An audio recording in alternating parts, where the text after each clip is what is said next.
하나님의 말씀 보겠습니다. 하나님의 말씀은 베드로전서, 신약성경 베드로전서 4장 1절에서 6절 말씀입니다.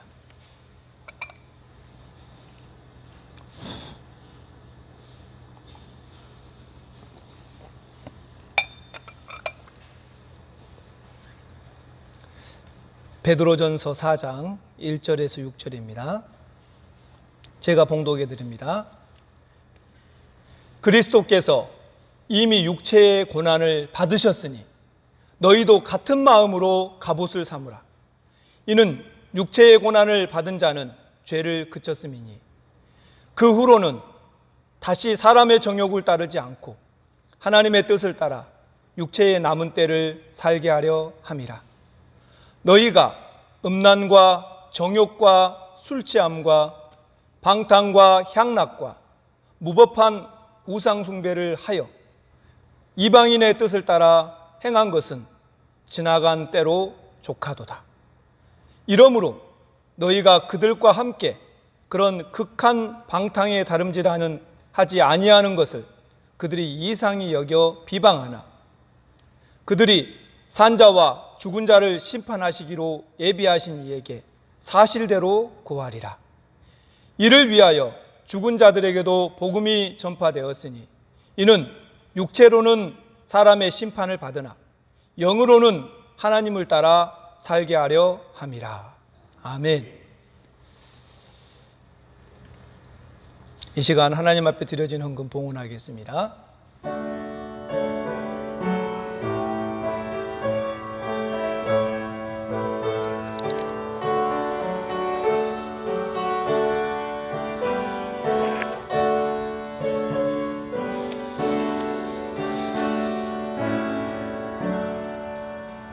기도합니다.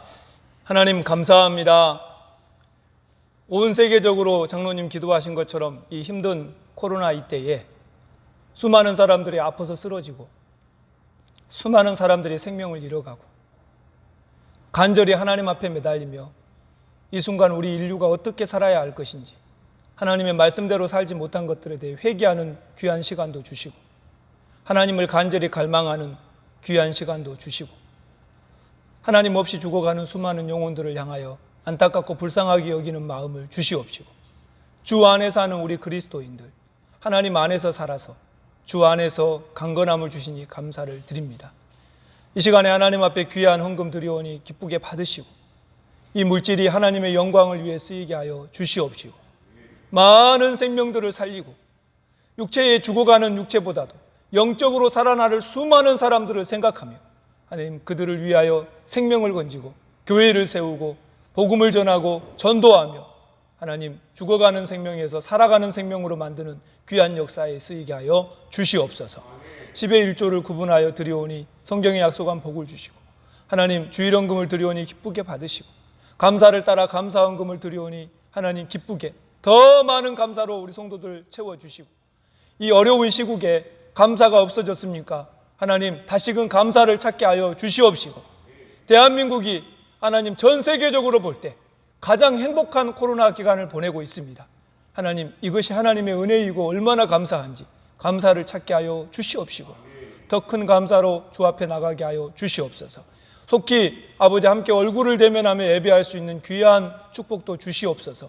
하나님 이 나라에 코로나가 종식되어지고 하나님 우리 교회가 모임으로 하나님 수많은 고통들을 사람들에게 줄 수 있어서 다른 사람의 생명을 빼앗아갈 수 있어서 우리가 조심스럽고 사랑하는 마음으로 그리스도의 사랑으로 참고 견디고 인내하며 이렇게 예배하오니 하나님 우리의 마음을 받아주시고 하나님 영광 선포하게 하여 주시고 저 수많은 영혼들에게 복음을 전할 수 있는 기회를 주시고자 하나님 이렇게 성교헌금을 또 드립니다. 기쁘게 받아 주시옵소서. 또 하나님 단기성교헌금을 드리오니 하나님 해마다 예배당 없는 마을에 예배당을 짓고 그 마을을 주께 드리는 놀라운 역사를 주시옵소서. 올해도 힘들고 어렵지만 하나님께서 길을 비춰주시면 가능할 것으로 믿습니다. 하나님 우리의 이 의지가 좌절되지 않도록 성령 하나님이 역사하시고 하나님의 뜻대로 하시옵소서. 특별히 아버지 하나님 은혜를 베풀어 주시어서 하나님 이렇게 건축헌금도 드리오니 하나님 이 예배당이 유지 보수되며 귀한 사역을 감당할 전초기지가 되게 하여 주시옵소서.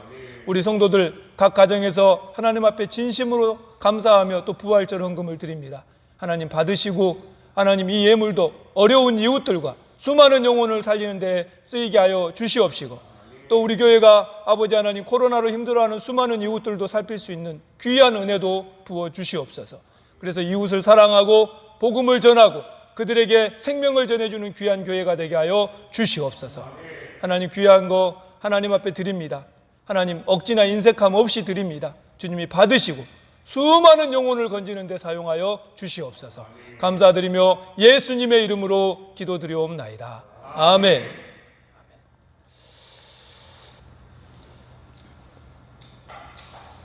교회 소식 알려드립니다.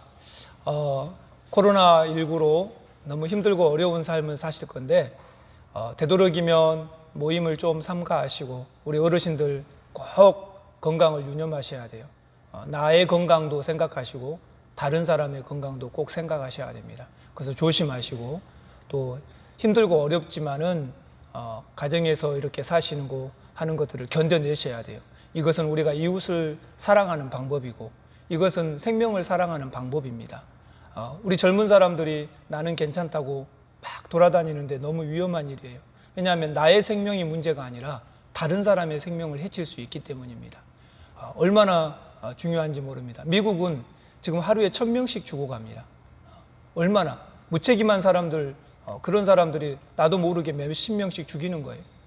정말로 조심하시고 우리가 마지막까지 경계심을 늦추지 마시고 이 기회에 코로나를 끝내고 바로 정상적인 예배의 삶을 다시 살 수 있도록 우리가 함께 하셔야만 합니다. 선교도 하고 복음도 전하고, 온 나라가 힘써서 이 일 때문에 공무원들 너무나 고생하고 애쓰고 있습니다.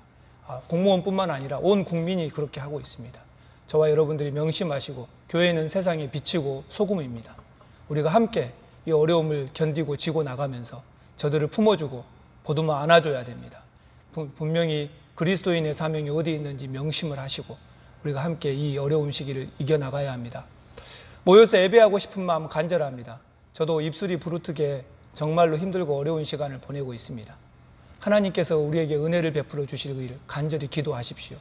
이 대한민국이 세계의 선교 국가가 되고 세계에 말을 하면은 세계에서 받아줄 만한 위상이 세워지는 국가가 되어야 합니다. 이건 코로나19로 인해서 우리에게 준 좋은 기회인지도 모릅니다. 하나님께서 대한민국을 높이 들어 쓰실 겁니다. 정말로 하나님께 은혜를 구하시고 이 어려운 시기를 견뎌내셔야 하고, 우리 교회는 다음 주까지는 이제 국가에서 특별한 기간으로 선포해서 하고 있으니까 일단 다음 주까지는 이렇게 영상 예배로 드리겠습니다. 그리고 그 다음 주는 가능하면 지금 현재 이렇게 30명씩, 어제 30명, 그제 27명으로 줄어들었어요. 예, 조금씩 이번 주간에 물론 선거가 있어서 두고 봐야겠습니다만은 이대로 줄어들면 다음 주까지만 하고 그 다음 주부터는 정상적인 예배를 드릴 수 있기를 소망합니다. 그리고 되도록이면 그렇게 하려고 합니다. 여러분들도 기도해 주시고 저만 기도하지 말고 함께 기도합시다.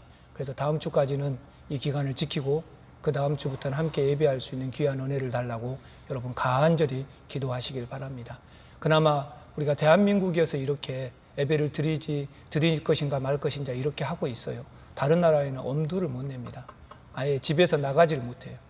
우리가 선교하고 있는 국가들도 마찬가지입니다. 필리핀도 나가면은 총을 쏠 만큼 그렇게 강력한 지시를 내렸어요.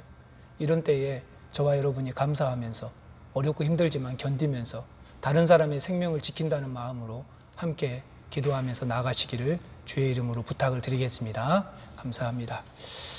한번 기도합니다. 하나님 감사합니다. 우리가 부활절 예배 얼굴을 맞대고 예수님의 부활을 마음껏 축하해 주면서 하나님께 영광을 돌리는 예배를 드리고 싶었지만 나의 생명과 교회의 생명과 수많은 이들의 생명을 생각하며 하나님 견디고 참고 이렇게 예배합니다. 주님 이 예배 가운데도 함께 하시고 이 시간 말씀 들고서 싸우니 성령이 역사하여 주시어서 이 하나님의 말씀으로 우리의 마음을 강타하시고 하나님 우리의 삶을 다시금 조명하게 도와 주시어서 부활의 삶을 살게 하여 주시옵소서. 감사하며 예수님의 이름으로 기도합니다. 아멘. 할렐루야. 오늘 부활의 삶이라는 제목으로 함께 은혜를 받고자 합니다. 오늘은 부활주일입니다. 예수님이 십자가에 못 박혀 돌아가시고 힘을 잃어버린 제자들, 힘을 잃어버린 그리스도인들, 의기소침해 있고 두려운 마음에 뿔뿔이 흩어져 버렸고 이제 어떻게 살아가야 할지 모르는 그들에게 예수님이 부활했다는 소식이 곳곳에서 들리기 시작했습니다. 그때 그들은 얼마나 기뻤는지 모릅니다. 예수님의 부활을 듣고 예수님이 부활하신 예수님을 만나고 예수님과 함께 식사를 하고 예수님의 못 박히셨던 손과 발을 만져보고 제자들은 힘을 얻기 시작했습니다. 그리고 교회를 결성하기 시작했습니다. 그들은 이제 뜨거운, 이제 두려움이 없는, 의기소침이 없는, 패배와 좌절이 없는 능력 있는 삶을 살 수 있게 되었습니다. 그렇게 해서 초대교회가 탄생하게 됩니다. 사랑하는 성도 여러분, 부활은 교회에게 최고의 힘을 주는 기간입니다. 그리고 부활은 우리에게 최고의 힘을 주는 열쇠입니다. 오늘 혹시 의기소침하고 혹시라도 자신감을 잃고 혹시 실망에 빠져 있다면 혹시 낙심되어 있다면 이 부활에 주님을 만나시길 바랍니다. 부활은 여러분에게 새 힘을 부어주실 겁니다. 죽음도 두렵지 않게 하실 겁니다. 그 어떤 것도 막을 수 없는 힘을 주실 것입니다. 예수님의 부활은 그런 것이기 때문입니다. 오늘 베드로전서는 이 저자인 베드로의 이름을 따서 지은 것입니다. 베드로가 보낸 첫 번째 편지입니다. 베드로 사도는 본도와 또 갈라디아, 갑바도기아, 아시아, 또 비두니아 이곳들에게 있는 성도들에게 편지를 보내는 것입니다. 흩어진 그리스도인들에게 편지를 보내는 거예요. 그리고 그들에게 힘을 내라고 하는 것입니다. 시대적으로 한다면 예수님이 돌아가시고 30년쯤 되었습니다.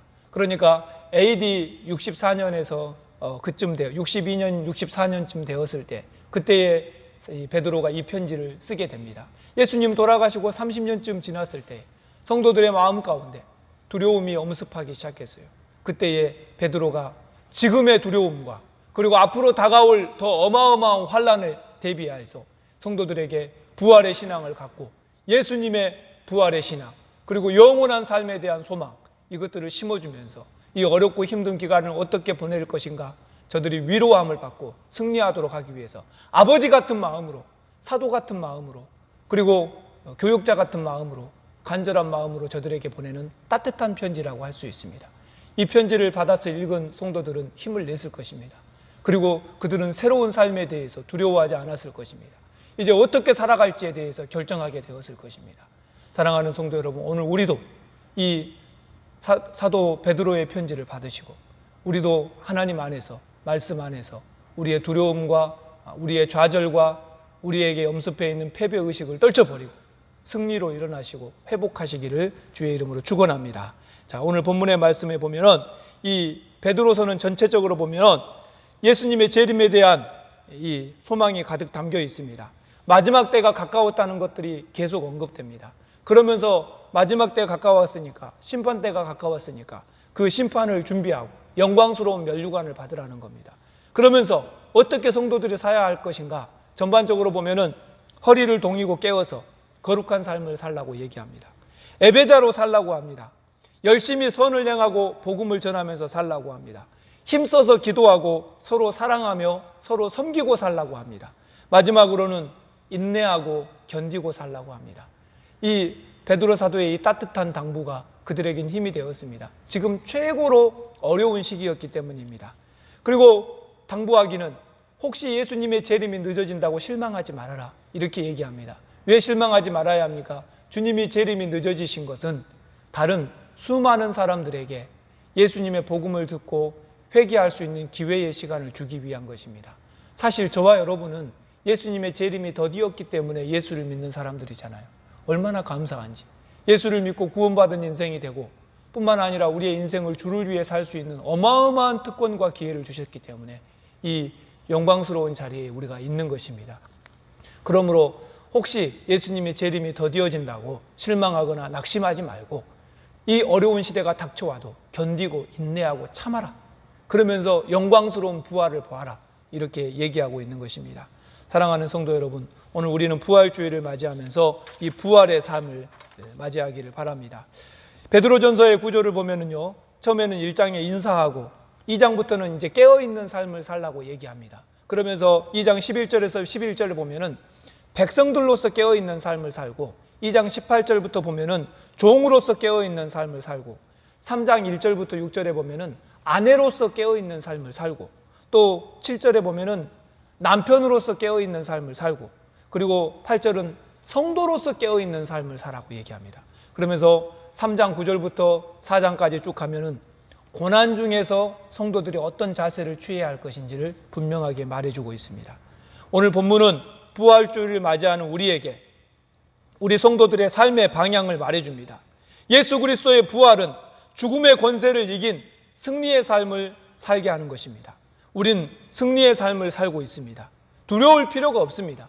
부활의 신앙을 가지시고 어떤 두려움도 우리를 막지 못하고 어떤 힘든 순간도 우리를 꺾지 못하고 우리는 부활의 신앙을 가졌기 때문에 굳건하게 일어나서 두려움 없이 우리의 남은 삶을 살아갈 수 있다는 사실을 명심하시길 바랍니다. 두려워하지 마시고 인내하시고 견디시고 예수님께서 주시는 영광의 시간들을 고대하시길 바랍니다. 자, 부활의 삶 첫 번째는 그리스도와 같은 마음으로 고난을 대하라, 이렇게 얘기합니다. 1절에 보니까 베드로가 그리스도께서 이미 우리를 위하여서 십자가에 죽으셨고 고난을 받았다고 그렇게 말합니다. 그러면서 예수 그리스도와 같은 마음으로 갑옷을 입으라고 얘기합니다. 육체의 고난을 받는 자는 죄를 그쳤기 때문이라고 분명하게 얘기합니다. 예수 그리스도께서는 우리에게 고난의 본을 보여주셨습니다. 예수님께서는 육체의 고난을 받으셨습니다.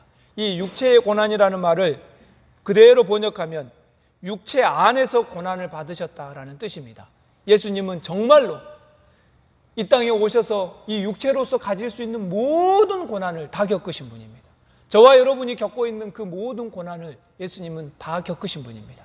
마지막에는 인간은 도저히 따라갈 수도 없는 십자가 위에서 죽을 수 없는 존재인 신존재인 예수님께서 인간들에게, 자신이 만든 피조물들에게 십자가에서 죽는 고통을 당하신 분입니다. 어찌 우리가 예수님이 육체에 당하신 이 고난을 10분의 1, 아니 100분의 1, 만분의 1이라도 따라갈 수 있겠습니까?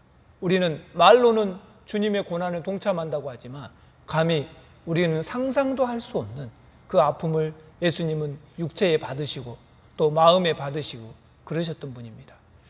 바라기는 우리는 예수님이 당하셨던 이 고난으로 우리 삶 속에서 갑옷을 입으라 얘기합니다. 갑옷은 우리를 보호하는 것을 말합니다. 여기서 이 갑옷은 헬라어로 봤더니 이 호플리사스테라는 말을 씁니다. 이 호플리사스테라는 말, 이 호플론이라는 말에서 나오는 건데 이건 무기라는 뜻이거든요. 그래서 이 호플리사스테는 다시 말하면 전쟁에서 싸울 때 밖에 입는 갑옷을 얘기하는 것이죠. 그런데 여기서 말하는 이 갑옷은 삶 속에서 어떤 사상이나 어떤 이념들, 그것들을 막아내기 위한 그런 것. 다시 말하면 베드로는 우리 그리스도인들이 입어야 할 이 예수님의 받으셨던 그 고난과 같은 갑옷을 우리도 입는 것인데, 예수님이 입으셨던 고난의 갑옷을 입는 것인데, 이것은 이 고난이 어떤 사상을 막아주는 것이라고 생각하는 거예요. 우리에게 오는 우리의 마음 속에서 이게 방패가 된다는 거예요. 예수님의 고난이 우리가 예수님의 고난을 우리가 뒤집어 쓰고 입으면, 우리의 갑옷으로 입으면 그 어떤 사상이나 어떤 마음으로부터 우리를 지켜주고 막아준다는 거예요. 사랑하는 성도 여러분, 정말로 그렇습니다. 예수님이 당하신 고난은 우리를 지켜주시는 힘입니다. 예수님이 고난 당하셨어요. 내가 왜 못 당하겠어요? 예수님은 나를 위해 죽도록 희생하셨어요. 내가 왜 못하겠어요? 예수님이 우리를 위해 육체의 모든 당하신 고난은 우리에게 갑옷이 되어줍니다. 할렐루야. 그렇기 때문에 베드로도 그 갑옷을 입으라는 거예요.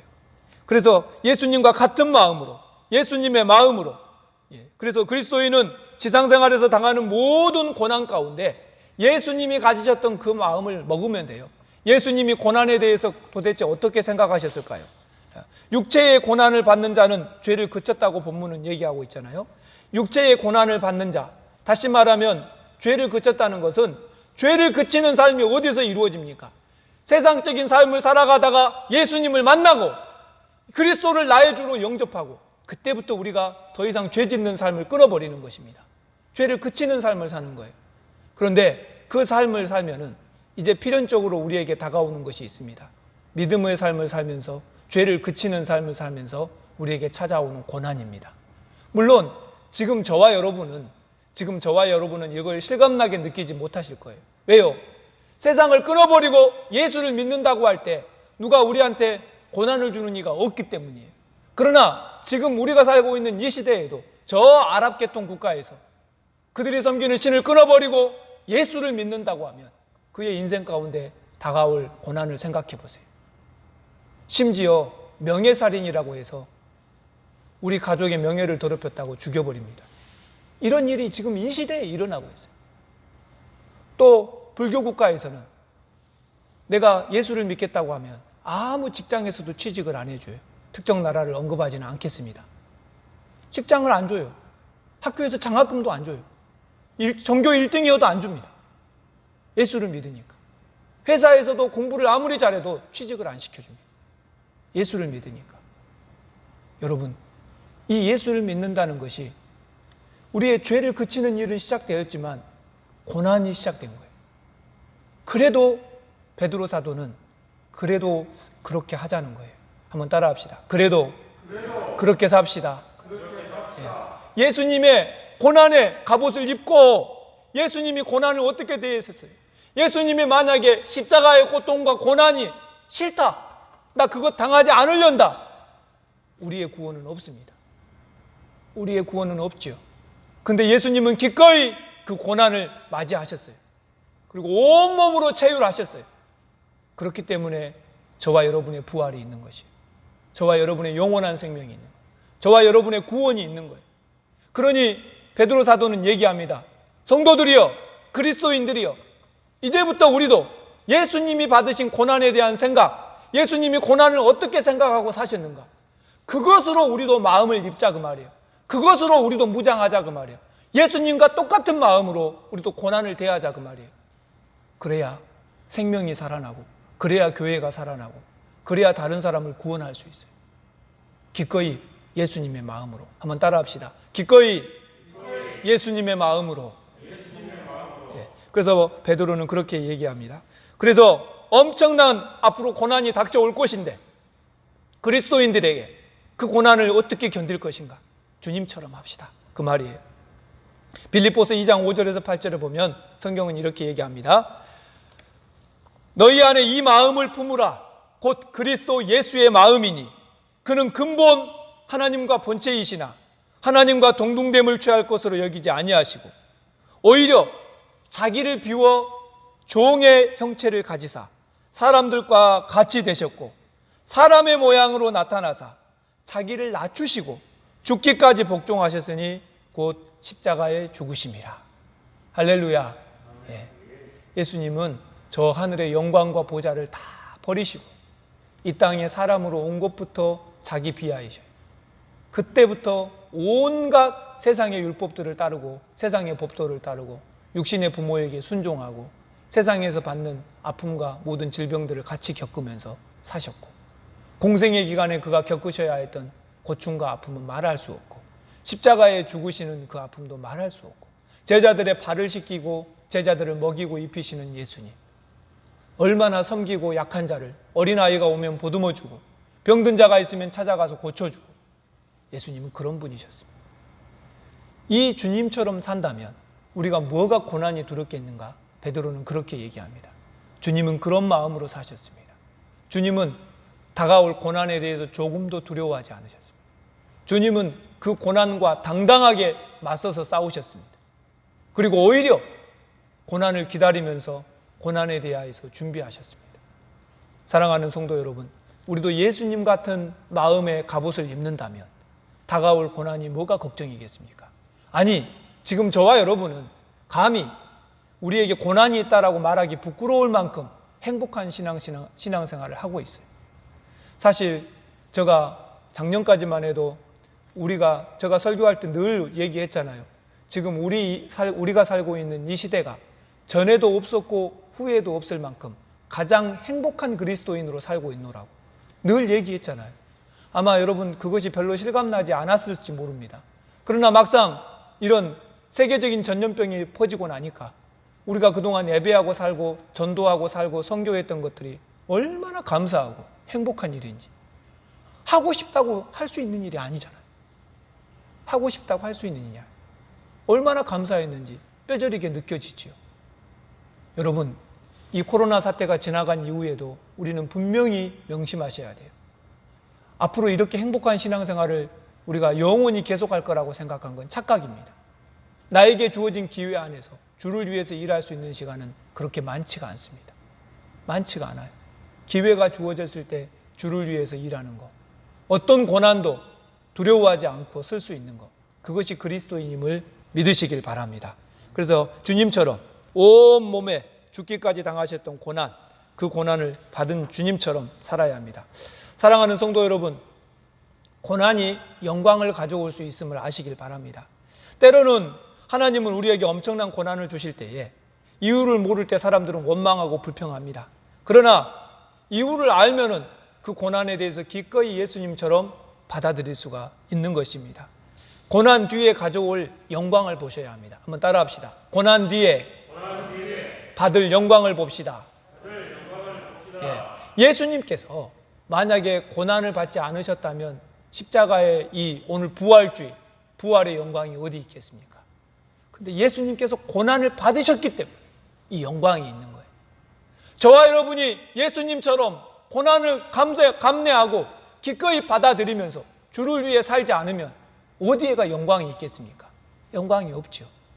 그러나 우리가 주를 위해 헌신하고 수고하고 애쓰고 기꺼이 주를 위해 내려놓을 때 그때 우리도 영광스러운 날이 있는 거예요. 사랑하는 성도 여러분, 지금 힘들고 어려운 순간이 여러분에게 있습니까?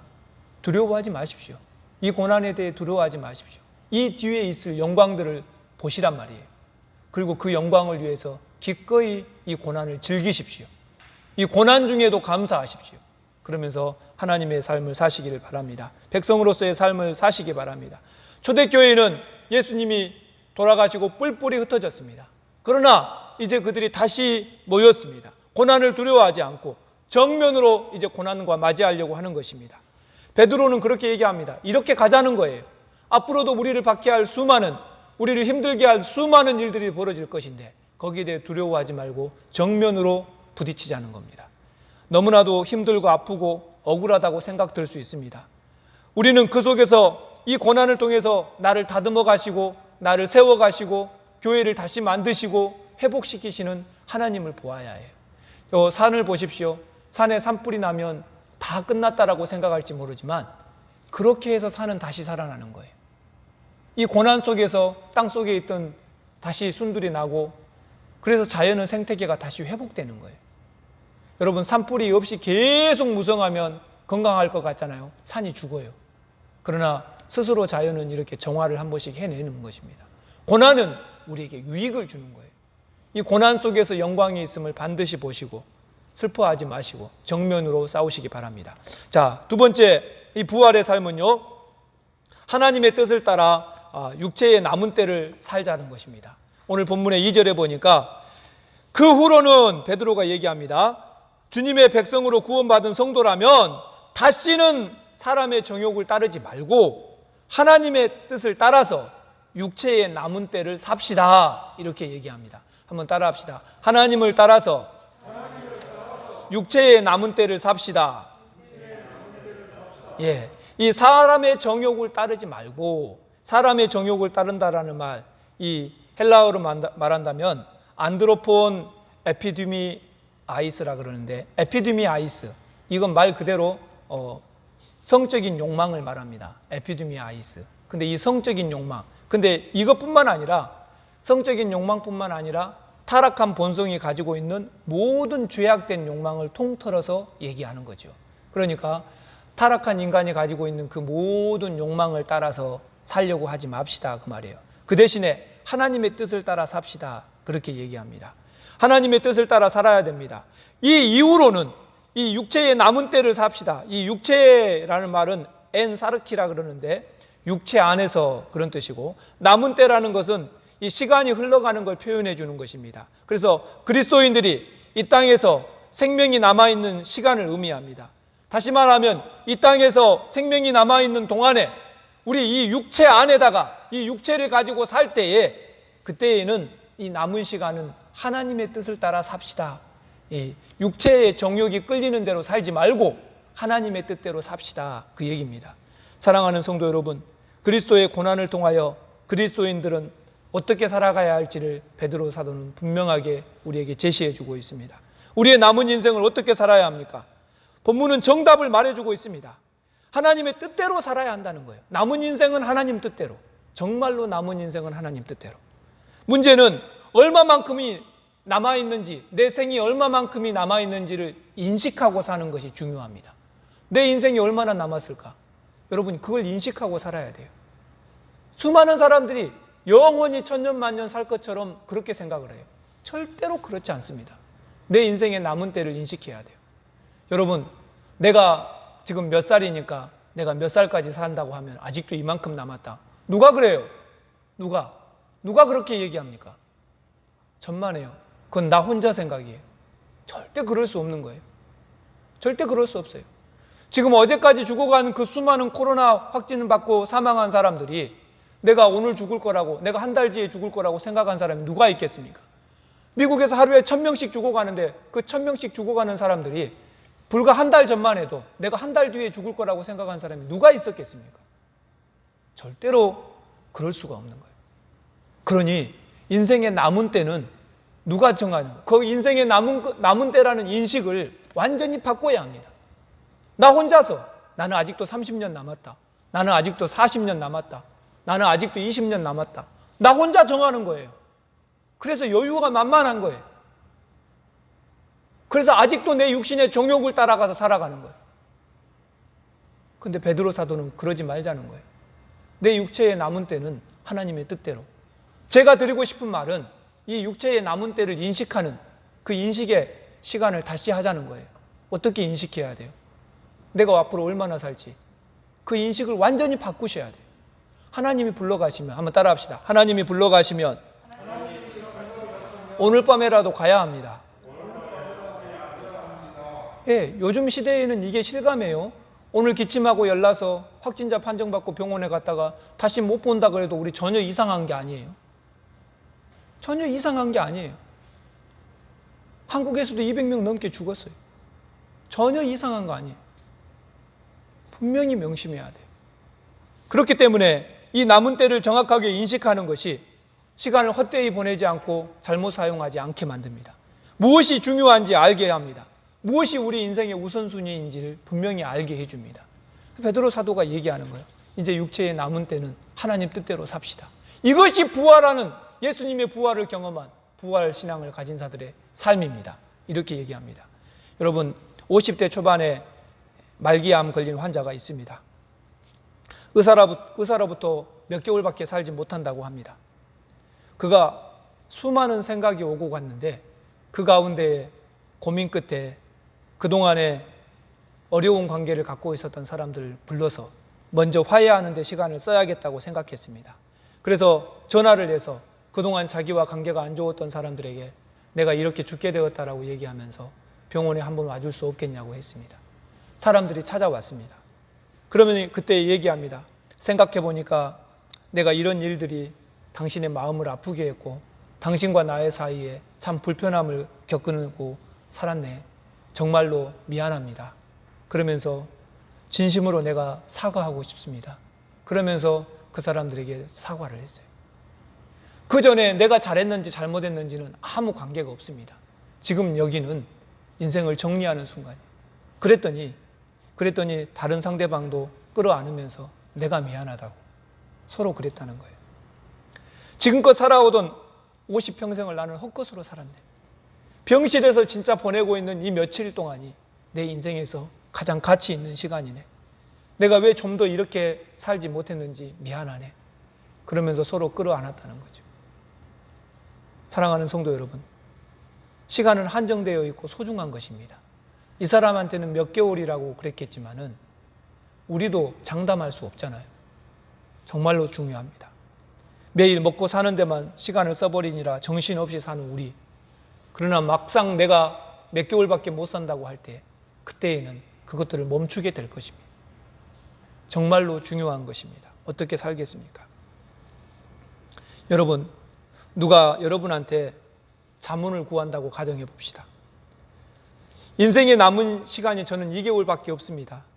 어떻게 사는 것이 좋겠습니까? 누가 여러분한테 이렇게 문자를 보냈어요. 자문을 구하는 거예요. 내가 아는 사람. 근데 그 사람은 40대 초반이에요. 암에 걸려서 뇌종양에 1, 2개월밖에 못 살아요.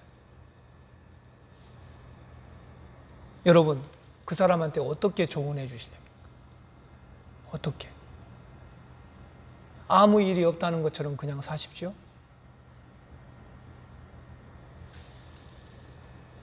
저는 이렇게 대답을 드리고 싶습니다. 지금부터 남은 인생은 내 인생이 이렇게 살아도 예수님 앞에 섰을 때 부끄럽지 않게 사십시오. 지금부터 남은 인생은 예수님 앞에 섰을 때 이 이후의 순간만큼이라도 예수님 앞에 섰을 때 나 부끄럽지 않았다. 그렇게 사시면 됩니다. 당신이 무엇을 하든지.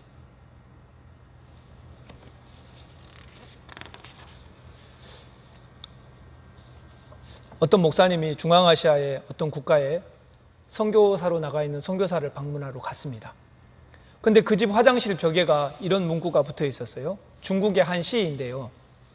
사람들에게 가라. 그리고 그들 가운데 살아라. 그들로부터 배워라. 그들을 사랑해라. 그들이 알고 있는 것에서 시작해라. 그들이 갖고 있는 것 위에다 세워라.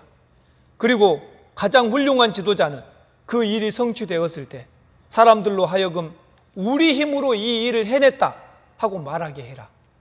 이것을 딱 붙여놨어요. 화장실에다. 이것이 선교사님이 늘 날마다 화장실에서 다시 한번 다짐하는 일이라 그래요. 많은 생각을 하고 돌아왔다 그럽니다. 어린 자녀들을 데리고 그들이 사랑했던 땅으로 갔습니다. 살벌한 위협과 방해 가운데서도 복음을 전했습니다. 그리고 그는 그들의 냄새를 물씬 풍기면서 그들의 냄새가 물씬 풍겨진 교회를 만들어서 사랑 공동체 교회를 만들어냈습니다. 그리고 그들이 하나님을 그들의 방법으로 찬양하고 예배하도록 했습니다. 그리고 모든 영광을 받아야 할 순간에는 그는 뒤로 빠져서 그들이 스스로 말하기를 우리가 이 일을 해냈다 하게 만들었습니다. 얼마나 존귀한 사람입니까? 얼마나 인생이 가치 있습니까? 우리의 남은 인생은 얼마나 많은 영혼을 주께로 드릴 것인가를 생각하면서 이제 사셔야 돼요. 한번 따라 합시다. 남은 인생은 하나님의 뜻대로. 예. 할렐루야. 예, 부활의 삶 세 번째를 말씀드립니다. 세 번째는요, 세상이 비웃는 삶을 살아라. 이것입니다. 세상이 비웃는 삶을 살아라. 오늘 3절 4절에 보니까 베드로가 그렇게 얘기합니다.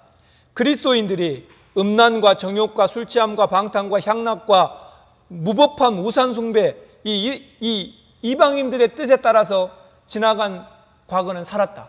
근데 그렇게 살았던 지나간 과거는 그렇게 살아가버린 것만으로 족하다. 이제 더 이상은 그렇게 살 수 없다. 여지껏 그렇게 산 것만 갖고도 억울하고 분하다 그 말이에요. 이제 더 이상 그렇게 살아서는 안 된다. 이렇게 얘기합니다. 그래서 이제는 그렇게 살던 너희들이 그것들을 그걸 끊어버리고 이제는 다른 삶을 살아라 그 말이에요. 그렇게 얘기하고 있어요. 그래서 그렇게 계속 살아가는 이방인들이 우리를 보고 비웃게 만들라 그 말이에요. 비웃는 거예요. 아이고, 네가 예수 믿는다고? 걔도 믿겠다. 그동안에 그가 어떤 삶을 살았는지 얘기해 주잖아요. 그동안에 얼마나 방탕하고 타락하고 망나니로 살았는지를 말해주는 거예요. 아이고, 김익두가 예수 믿는다면 이 평양에서 예수 안 믿을 사람이 하나도 없겠다. 싸움꾼이고 남봉꾼이었고 술 먹고 계집질하고 장날 모이는 사람들을 두드러 패서 돈을 갈취하던 사람. 목사님이 됐어요. 사람들이 얼마나 처음에는 비방했겠습니까? 그런데 그러는 거예요. 세상 사람이 비방하는 삶을 살아야 돼요. 언제까지 술 취함과 방탕과 향락에 빠져 살 수는 없는 거예요. 오늘 여기에 보니까 이 헬라 말로 이방인의 뜻대로 살지 마라 그랬는데, 이방인의 뜻대로 할 때 이 이방인의 뜻은 블레마라고 헬라어로 합니다. 블레마. 이 블레마라는 것은 확고한 목적이 없습니다. 그리고 바람이 불면 흔들리기처럼 변하기 쉬운, 그런 흔들리고 변하기 쉬운 삶의 목표를 말합니다. 그것이 블레마예요. 이게 이방 사람들의 뜻이에요. 사람의 뜻이에요. 사람들은 이리 흔들리고 저리 흔들리고, 수많은 정치인들이 오늘날 보면 정치적인 지조가 하나도 없어요. 자기 생각이 없어요. 오늘 이렇게 말했다가도 내일 우리 당에 불리하면 확 뒤집어요. 지금까지 이렇게 살아놓고도 저것이 도움이 된다 그러면 지금까지 내가 했던 말은 다 뭉개버리고, 내가 보니까 이것이 옳다고 또 해요. 우리는 그런 걸 너무나 많이 보고 있잖아요. 이게 바로 블레마예요. 세상 사람들은 확고한 목적이 없어요. 바람이 불면 이리 흔들리고 저리 흔들리고. 물론 사람이니까 잘못 생각할 수도 있어요. 미안했다고. 내가 그때까지는 그것이 정말 옳은지 알고 살았었는데 내가 지금 와서 깨닫고 보니까 그것이 꼭 그것이 아니라는 걸 알게 되었다고. 그러면서 이 방법도 괜찮을 것 같다고. 이렇게 하면은 충분히 이해가 되잖아요. 근데 그런 수준이 아니에요. 세상 사람들은 순전히 자기의 감정대로 오늘 아군이고 적군이고 수없이 변하고, 인생의 목표도 수없이 변하고, 수없이 육신의 쾌락을 따라서 정해진 목표가 뭡니까? 잘 먹고 잘 사는 거예요. 거기 위해서는 뭐든지 다 바뀌고 변하는 거예요. 이게 블레마입니다. 그러나 여기 말하는 하나님의 뜻, 이거는 텔레마라 그럽니다. 텔레마. 이거는 확고한 목표를 세우고 그 목표는 어떠한 여건이 있어도 변하지 않는 거. 이게 텔레마예요. 제발 블레마로 살지 마시고 텔레마로 삽시다. 지금 베드로 사도는 얘기하는 거예요. 제발 세상 사람들이 살아가는 것처럼 그렇게 살지 맙시다. 그러면서 이렇게 얘기합니다. 음란과 정욕, 이건 성적인 관계입니다. 정욕이라는 것은요, 사악한 마음의 욕망, 성적인 것인데 마음의 욕망을 안에 감추어 놓고 있는 상태, 이게 정욕입니다. 그런데 음란이라는 것은 이것이 절제되지 못하고 이 사악한 이 정욕이 부도덕한 행위로 밖으로 표출돼 버리는 게 음란이에요. 그러니까 처음에 정욕이 나중에 음란으로 밖으로 나오는 거죠. 이게 세상 사람들이 갖는 음란과 정욕입니다. 또 술 취함과 방탕과 향락이라 그랬는데요. 이 술 취한다라는 것은 이 헬라말로 하면은 오이노필라기 아이스라 그러는데, 이 오이노필라기 아이스 할 때 이 오이노라는 건 포도주라는 뜻이에요. 포도주. 그리고 오이노스. 그리고 필레오. 이 필레오라는 말은 솟아오르다 그 말이에요. 그러니까는 포도주가 한껏 솟아오른 상태를 말해요. 그러니까 술이 가득히 취한 상태를 말하는 거예요. 이게 술 취한 것이고, 방탕이라는 것은 술 취한 사람들이 거리를 쏘다니고 있는 모습을 얘기합니다. 그리고 향락이라는 것은 온갖 큰 잔치를 베풀어서 먹고 마시고 즐기는 모습을 얘기합니다. 그러니까 세상 사람들은 술에 만취되어서 이성을 상실하고 범죄하고 저지르는 수많은 행위들을 표현하는 거예요. 이게 세상 사람이에요. 그러니까 세상 사람들은 음란과 정욕을 갖고 살고 술 취함과 방탕과 향락에 젖어서 사는 사람들이에요. 그리고 마지막으로는 무법한 우상을 숭배한다 그럽니다. 이 무법한, 이 아데미토이스라고 하는데, 이 무법하다, 이 아라는 말하고 테미토이스라는 건데, 테미토이스는 허락한다 그 말이에요. 그것이 합성된 거예요. 그래서 아하고 테미토이스가 합성되어서 도저히 허락할 수 없는 그런 말이에요. 인간의 양심을 가지고는 도저히 자연과 양심의 법으로는 허락할 수 없는 그런 우상 숭배를 기꺼이 저지르는 거예요. 그것이 무법한 우상 숭배예요. 그러니까 그것들을 사람들이 기꺼이 합니다. 그래서 자기 아들도 갖다 제물로 바쳐버려요. 도저히 허락할 수 없는, 인간의 양심으로 자연 법칙으로는 안 되는 일. 그것이 이 아데미토이스예요. 무법한 우상 숭배. 그런 삶을 살아가는 게 세상이라고 말이에요. 근데 이제 우리가 그런 삶을 살지 않겠다고 끊었어요. 그러니까 세상 사람들이 우리를 비웃는 거예요. 조롱하는 거예요. 아이고 네가 잘도 그러겠다. 조롱하는 거예요. 사랑하는 성도 여러분, 그래도 그들이 이상히 여기는 거예요. 이 이상히 여기다라는 말을 그대로 번역하면 낯선 사람으로 보다 그 말이에요. 제 사람 완전 낯설으네. 옛날에는 안 이랬는데 한잔해. 나 술 안 마셔. 나 예수 믿게 됐네. 이상하네. 이 사람 낯서네. 왜 그래? 그러면서 이게 자네가 그래봤자 작심삼일이지. 얼마나 갈 것 같아. 그러지 말고 마셔. 얼마나 그럽니까? 비웃습니다. 근데 성도 여러분, 그렇게 세상이 비웃는 삶을 사셔야 돼요. 그게 그리스도인이에요. 오히려 세상이 우리를 비웃고 조롱하지 않고 세상이 우리를 받아주고 좋다고 하는 것은 그리스도인으로서 불명예스럽고 죄악된 거예요. 세상이 우리한테 같이 어깨동무하고 자네나 나나 똑같아 그러면서 같이 받아주는 건 그것이 우리한테 불명예스러운 거예요.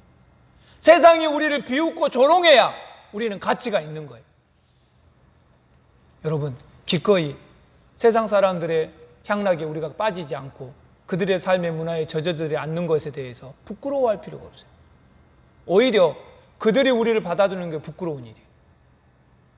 우리는 불명예스러운 기독교인을 우리하고 다르다고 여기고 조롱하고 비웃어줘야 돼요. 그래야 우리가 제대로 사는 거예요. 근데 저 사람도 나랑 똑같아. 이게 진짜 우리한테 불명예스러운 것이고 그리스도인으로서 내가 살지 않고 있다는 증거가 되는 것입니다. 그러므로 베드로는 기꺼이 그런 비방을 받고 살자 그렇게 얘기하는 거예요. 성도들이여, 어렵고 힘들어도 우리가 그런 비방을 받고 살자 그렇게 얘기하는 것입니다. 우리는 그렇게 살아야 됩니다. 서울 합정동에 가면은 한국 기독교 선교 기념관이 있습니다. 이것이 이 땅끝이 복음의 땅끝이라고 여기던 당시에 대한민국 이 조선에 복음을 전하러 왔던 10개국에서 왔던 선교사들 395명이 여기에 묻혀 있는 곳입니다. 그래서 이 양화진에 여기에 자리한 기념관은 지금은 공원으로 잘 조성되어 있는데 거기 가면 안락한 생활을 마다하고 이 죽을 땅으로 복음을 갖고 온 선교사들의 묘비가 있습니다. 거기에 이 빛바랜 묘비에 다 새겨져 있는 글구들은 우리의 감동을 울리게 만듭니다. 여기에 A.K. 잭슨 이분의 묘비에 보면은 친구를 위하여 자기의 목숨을 버리면 이보다 더 큰 사랑은 없느니라 이렇게 써져 있어요. 또 나에게 1000개의 생명이 주어진다고 해도 그 모두를 한국을 위해 바치리라. 알 캔드릭. 아펜젤러 선교사의 묘비에는 이렇게 써져 있습니다. 나는 섬김을 받으러 온 것이 아니라 섬기려 왔습니다. 여러분, 누가 이 사람들의 묘비 앞에 가서 이 글을 읽으면서 그 사람들을 비웃을 수 있겠습니까? 누가 이런 그리스도인들을 비웃을 수 있겠어요? 저와 여러분은 감히 고개가 숙여지고 예수를 안 믿는 사람들이라도 이분들의 묘비 앞에 가서는 욕하지 못할 거예요. 누가 이런 삶을 살겠어요? 지금은 세상 것들을 끊어내고 그들처럼 살지 않으려고 할 때 잠시 동안은 우리를 조롱하고 비방할 거예요. 그런데 그 조롱과 비방이 우리의 삶으로 옮겨져서 진짜로 삶으로 나타나서 하나님의 뜻대로 살아내면 다음은 존경과 선망의 눈으로 바라보게 될 것입니다. 그래서 베드로 사도는 걱정하지 마라. 걱정하지 말고 저들이 너희를 비방한 걸 이상히 여기지 말고 계속 비방을 받으면서 믿음의 신앙을 꾸려나가라. 그렇게 얘기하고 있는 거예요. 사랑하는 성도 여러분, 정말로 부활의 삶을 산다는 것은 쉬운 일은 아닙니다. 그러나 부활의 삶을 사는 사람은 세상의 비방을 각오하고 사는 사람임을 믿으시길 바랍니다. 제 마지막 네 번째는 영원한 삶을 약속하셨습니다. 5절, 6절에 보니까 이 부활의 삶은 영원한 삶이에요. 베드로는 그들이 산자와 죽은 자의 심판을 받기로 예비하신 그 사실대로 가서 고할 것이다 그 말이에요. 그래서 죽은 자들에게 복음이 전파되었는데 육체로는 세상의 심판을 받은 것 같지만 영으로는 하나님의 뜻을 따라 살려고 한 것이다 이렇게 얘기합니다. 그러니까 이 예수님은 심판의 권세를 가진 분이신데 이 사람들이 누구나 다 죽게 되고 죽으면 예수님의 심판대 앞에 서게 될 것이고 그때에는 산자와 죽은 자가 있다 그 말이에요. 그럼 다시 말하면 베드로 시대 때에 이미 죽어버린 사람도 있고 아직 살아있는 사람도 있다 그 말이에요. 그러니까 예수님이 재림하시면 그때 산자와 죽은 자들을 다 심판하실 것인데, 심판주로 주님이 계실 것인데, 이미 죽어버린 사람도 있고 산 사람도 있어요. 이 죽어버린 자들 안에는 두 종류가 있습니다. 한 종류는 뭡니까? 예수님을 전혀 모르고 예수를 비방하고 괴롭히다가 죽은 사람. 그리고 또 한 종류의 죽어버린 사람은 예수를 구주로 영접하고 예수 안에서 복음 안에 살다가 죽은 사람. 이 두 사람이 죽은 사람이, 두 종류의 죽은 사람이 있어요. 그리고 지금 여기에 살아있는 사람들도 있다라고 얘기합니다. 그러면서 베드로 사도가 이렇게 얘기합니다. 이제 이를 위하여, 이것은 뭐냐니까요? 산자와 죽은 자를 심판하기 위하여 오시는 예수님, 심판주로 심판하기 위하신 예수님, 그 말이 이를 위하여. 그런데 이 심판하러 오신 예수님, 그분은 죽은 자들도 오늘 본문의 말씀해 보니까 이 죽은 자, 이렇게 여기서 말하는 이제 후반부에 나오는 죽은 자는 어떤 거냐면, 예수를 믿고 주님이 살아있을 때 주님이 재림하시지 않고 먼저 죽었던 그리스도인들에 대해서, 아까 두 종류의 먼저 죽은 자가 있지만은 그 중에서 예수를 믿고 죽은 사람들을 놓고만 얘기하는 거예요. 그 예수를 믿고 죽은 자, 예수 안에서 죽은 자, 복음을 전하다가 죽은 자, 그런 자들이 주님이 재림하실 때, 심판주로 오실 때, 그때에는 어떻게 될 것인가, 그 얘기를 해주는 거예요. 그래서 분명하게 세상에는 심판을 받은 것 같이 여겨졌다. 그러니까 세상에서는 욕도 얻어먹고, 세상에서는 야, 니까짓 것이 예수 믿으냐? 니 가정이나 좀 잘 챙기지. 그러면서 별별 욕을 얻어먹고 살았을지 모르고, 세상에서는 돈도 없고 명예도 없고 권세도 없이 죽임을 당해버렸을 때, 아이고 그 예수 믿는 것들 그냥 저러다 짐승이 밥이 되고, 저러다가 그냥 감옥에서 죽고, 저러다가 사형당해서 죽고, 저그들이 그러면서 아마 세상에서는 무시를 당했을 거예요. 그렇게 죽은 그들이 세상에서는 심판을 받아서 죽는 것처럼 일시적으로 보였을 것이다. 그러나 주님이 진짜 살아있는 자와 죽은 자를 다 심판하는 오실 그때에는 그들은 심판 앞에서, 사람 앞에서 심판으로 죽은 것 같지만 그런 존재가 아니라, 한번 따라합시다. 살아난 영원한 존재입니다. 그때에는 그렇게 아니다. 심판을 받은 것 같지만 영으로는 하나님을 따라 살게 하려 함이라.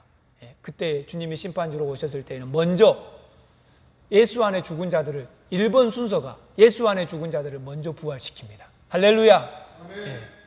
그러니 세상에서는 심판을 받아 죽은 것처럼 보였지만 예수 안에서 죽은 자들이 그냥 순교를 당하고 짐승의 밥이 되고, 그냥 말뚝에 박아서 묶어놓고 거기에다 온갖 역청을 다 바르고 거기다 불을 질러서 밤새도록 정원을 밝히는데, 예수님, 그리스도인들이 그렇게 죽었어요.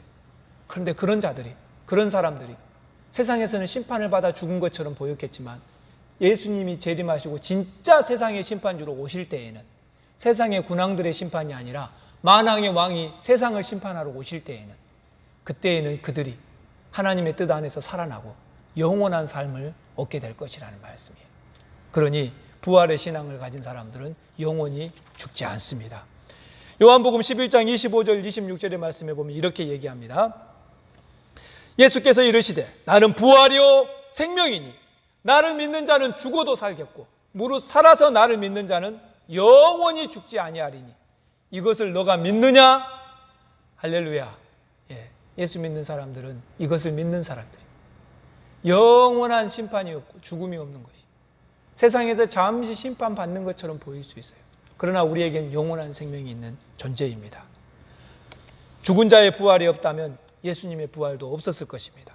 예수님은 부활의 처음 열매가 되신 분입니다. 예수님의 부활이 있으면 오늘 우리도 믿음 안에 사는 모든 자들에게도 영원한 부활과 생명이 있다는 것을 말씀해 주는 것입니다. 베드로 사도는 영원한 생명을 갖게 된 우리가 이제 어떻게 살아야 할 것인지를 말해 줍니다. 그리고 힘들고 고난과 역경이 온다고 해도 당시 성도들에게 흔들리지 말라고 얘기합니다. 실제로 이제 AD 62년에서 64년경에 베드로는 이 편지를 보냈고, 베드로는 그 후에 4년 뒤에 68년에 이때는 뭐냐면 로마의 네로 황제가 온 로마 시내에 불을 지르고, 그리고 그걸 기독교인들이 그랬다고 하면서 뒤집어 씌워서 많은 그리스도인을 잡아서 죽였어요. 베드로는 68년에 순교를 당했습니다. 성경에는 안 나오지만은 전에 내려오는 입에서 입으로 통해지는 유대인의 구전에 의하면은 베드로는 십자가에 거꾸로 매달려서 죽었다 그래요. 이 편지를 쓴 베드로 사도도 결국은 고난을 받고 고난과 정면으로 싸워서 이기고 그리고 죽었습니다. 세상에서는 순교를 당하고 심판을 받는 것처럼 보였을 것입니다. 그러나 주님이 심판주로 오실 때에는 다시 살아납니다. 할렐루야! 영원한 생명을 갖게 됩니다. 이게 부활신앙을 가진 사람들의 승리의 삶인 것입니다. 그러므로 이제는 이 내적으로는 가난해서 하루하루밖에 먹고 살 길이 없는 이 성도들, 그래서 어떻게든 일자리를 가져야 되고, 그러다 보니까 믿음을 배교하고 믿음을 포기해버리고 우상을 섬기겠다는 사람도 나올 수 있는 그런 상황에서 끝까지 굶어가면서 믿음을 지킨 사람들, 그리고 로마의 정부가 외적으로 잡아 죽이고 박해하고 감옥에 가두고 그런 외적인 핍박, 내적인 외적인 이 압박을 다 견디면서 복음을 지키는 그리스도인들에게 앞으로 이 일이 닥칠 거거든요. 그래서 베드로가 지금 편지하면서 힘을 내라, 견뎌라, 주님의 재림이 가깝다. 그리고 우리는 부활신앙을 가진 사람들이다. 두려워하지 마라. 그러면서 다독이고 있습니다. 예수 그리스도가 받은 고난의 갑옷을 입어라. 입고 육체에 남은 때는 사람의 뜻대로 말고 하나님의 뜻대로 살아라. 그리고 세상이 우리를 비웃는다고 개념치 말고 그 비웃음을 다 받아라. 그리고 영원한 생명을 확신하면서 세상의 심판이 아니라 주님이 생명의 부활로 살릴 걸 기대하면서 이 고난과 맞서 견디고 인내하며 싸우고 살라고 얘기합니다. 말씀을 마칩니다. 우리도 그런 삶을 삽시다. 성도 여러분, 부활의 신앙을 가진 사람은 그렇게 사는 거예요. 두려워하지 마시고 정말 남은 인생을 주를 위해, 그리스도를 위해, 하나님의 나라를 위해 싸우시며 사시기를 주의 이름으로 축원합니다. 기도하겠습니다. 하나님 감사합니다. 주신 말씀을 붙잡게 하시고 부활의 신앙을 갖고 살게 하시고 하나님의 백성으로 살게 하시고, 지금 우리는 너무나 행복하고 좋은 신앙생활을 하고 있는데 감격하고 하나님 감사하면서 이 좋은 조건 속에서 주를 위해 살지 못한다면 얼마나 부끄럽고 창피하겠습니까? 우리의 선배들에게 뭐라고 얼굴을 대하고 맞이하겠습니까? 하나님 힘을 주시고 능력을 주시고 부활의 신앙을 갖고 어떤 역경 속에도 이겨내고 주를 위해 살게 하여 주시옵소서. 내 인생만 바라보고 살면은 낙심하고 넘어질 수밖에 없습니다. 그러나 주를 위해 보고 살면 내 인생 하루가 너무너무 아깝고 소중한 것입니다. 주님 힘을 주시고 이겨내게 하여 주시옵소서. 감사하며 예수님의 이름으로 기도드리옵나이다. 아멘. 찬송가 325장 1절 드리고 축도로 마치겠습니다.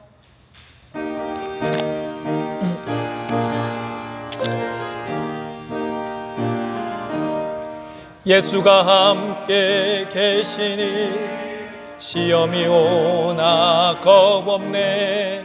기쁨의 근원 되시는 예수를 위해 삽시다. 날마다 주를 섬기며 언제나 주를 기리고 그 사랑 안에 살면서 딴 길로 가지 맙시다.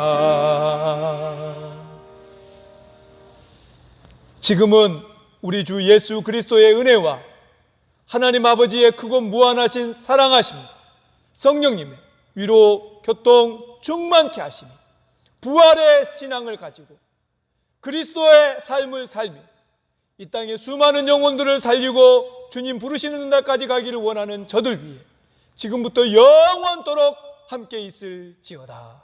아멘.